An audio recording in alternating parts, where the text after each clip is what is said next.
Hey, what's going on, dudes and dudettes? It's Pip Surfer with another daily update for the Cowabunga system. Today is Tuesday, May 11th, 2010. Hope y'all are doing great, and I'm just going to go right into the update because we have a lot of stuff to go over. First, I'm going to address some of the comments on the blog. I'm just going to answer these fairly quickly. But the first one just wants to know why I avoid trading news. Reason is because news is unpredictable.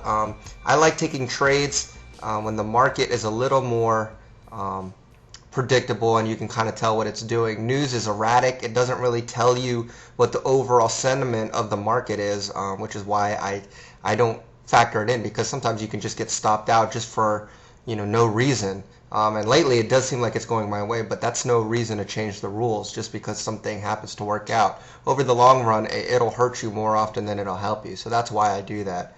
Next one wants to know, or is saying that all the prices on the chart are bid prices. So it's true that when I'm selling and then I'm buying it back, I am buying at the ask price. That's when your spread is taken into account. So when you sell, your spread isn't taken until you exit your trade, but when you're buying, your spread is taken at the beginning of your trade. So hopefully that clarifies things.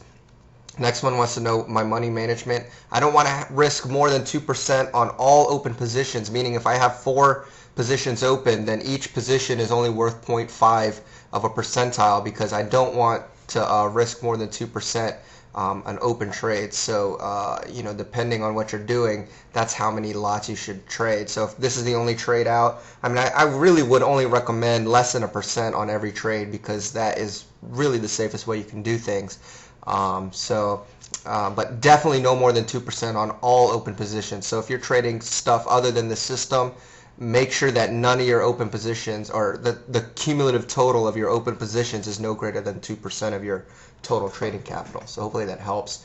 Regarding the news events, definitely ones that are red you want to avoid. The orange ones, those are the ones you want to kind of look at. But again, just through experience, I kind of know big time areas to watch out for are 4:30, 8:30, 10. Those are times when usually major news events come out, and so I look more or less on those time areas, and usually that's when important events come out. But you can check other sites too and see how they rank importance, and after a while you'll kind of get a feel of what is considered important and what's not. Also take a look at what, read around on the news sites, check out Fresh Pips, see what everybody's talking about. That's usually what's going to be making an impact there. So definitely stay updated on what's going on around the market, and don't just consume yourself with just the charts. Next wants to know about days I trade. You can trade the system Monday through Friday. Just with my time constraints, I'm really only doing Tuesday through Thursday, but you can. Tuesday through Thursday is usually the best time to go, because that's when you'll probably see the most volume more often than not. So that's why I do that. And the last one is Java. I recommend that you go through the school. It seems like you might not have gone through the school section yet, so I definitely want you to go through the school section. This blog is made for those that have finished the school already and are just looking to start getting their feet wet into the market. So definitely check out the school. After you check out the school, come back to this blog and then click this link that'll explain all the rules to the system. But take your time, because if you rush into stuff, I guarantee you're gonna lose a lot of money, and it's not gonna be good. So definitely go through that the school section first. All right, so feel free to keep asking those questions. I'll try my best to answer them. But now let's look at my 15-minute, my 4-hour chart for the cable. I'm going to open my 4-hour chart first, and I'm moving it back to before midnight. And you can see our most recent trend change candle was not too long ago, and it was for a downtrend. And since then we hadn't had any new trend change candles. Therefore, at the start of my day, my trend is down. Now, if I move through today's action, you can see that the trend remained down. So we only look for short trades the entire day. Now, as I'm doing this update, it is noon, so this current candle right now looks like it may be forming a new trend change candle, but we'll have to wait and see. And if it does, then it won't affect us today because we're done trading already, but it'll affect us for tomorrow. But for today, the trend remained down. We only look for short trades the entire day. All right, so now I'm on my 15-minute chart, and I'm going to move this to before midnight. And before I start trading, of course, I want to take a look at the news events for the day. So you can go to babypips.com, click on this Tools tab. It's going to automatically bring up the news events. Remember, we're just looking for news that affects the UK or the US. So if I go down this currency column, I see that at 4:30 we do have a couple of UK reports, the industrial production and manufacturing production. And then if I go down at 10, we have wholesale inventories for the US.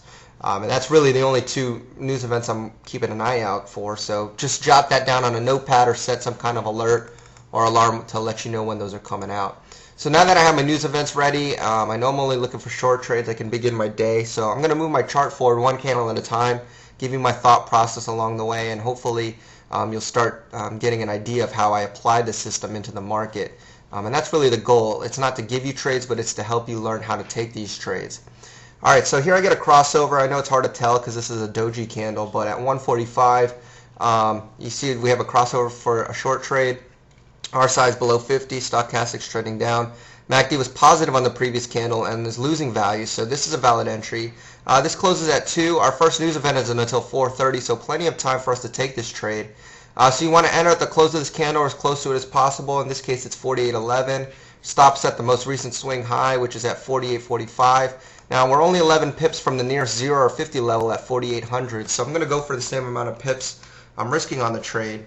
So you just take your stop, which is at 48.45, subtract it from your entry at 48.11, you get a difference of 34 pips.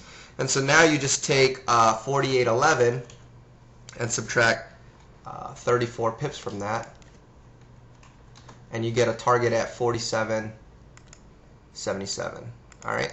So now I'll move my chart forward. You can see on the very next candle our target's hit. It does make a clean break, so I'm moving my stop to 47.77, and I'm setting my next target for 47.50. And on the next candle, unfortunately, I do get stopped out at 47.77. So my first trade of the day was a winner, and you know, it's a good thing you just jot that down in your records and continue to move forward, because that's all you can really do. And we're still only looking for short trades. Now here's the 4:30 candle, news candle there. And again, here's another crossover. This is at 5:45, R size below 50, stochastics trending down. MACD was positive on the previous candle, and it looks like it is losing value. It looks like it's about to hit that 0 line. But either way, it is a valid entry. Our next news event is until 10, so plenty of time here to take the trade. So you want to enter at the close of this candle as close to it as possible. In this case, it's 47.98. Our stop's at the most recent swing high at 48.86, and our target will be at the nearest 0 or 50 level at 47.50. So this gives us about 48 pips of potential profit, which is pretty good. And so now we'll just continue to watch the trade. You can see that our target was hit at 6:30. Didn't make a clean break, so you want to enter. Go ahead and manually exit your trade. I mean, try to get out as close as you can at 47.50, but if you can't, just try to get, you know, pretty close. And I got out at 47.55. So another good win there, and I'm just jotting that down in the books and continuing to watch the markets. So win or lose, you just got to move forward. Don't dwell on it too long, because you still have, you know, to trade the rest of the day. So still watching it. Here's 9:45. There's the 10 o'clock candle. So no more news after that point. And there's 11:15. You can see the market starting to move up now. And there's the end of our trading session at noon. So that was pretty much it. We had, you know, even though it was kind of a choppy day towards the end, we did get 2 trades, 2 winners.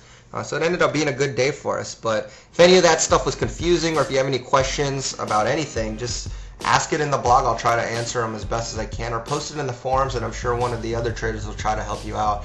But that's pretty much it. Hope you all have a great day, and I'll see you all on the next update. Cowabunga, dudes.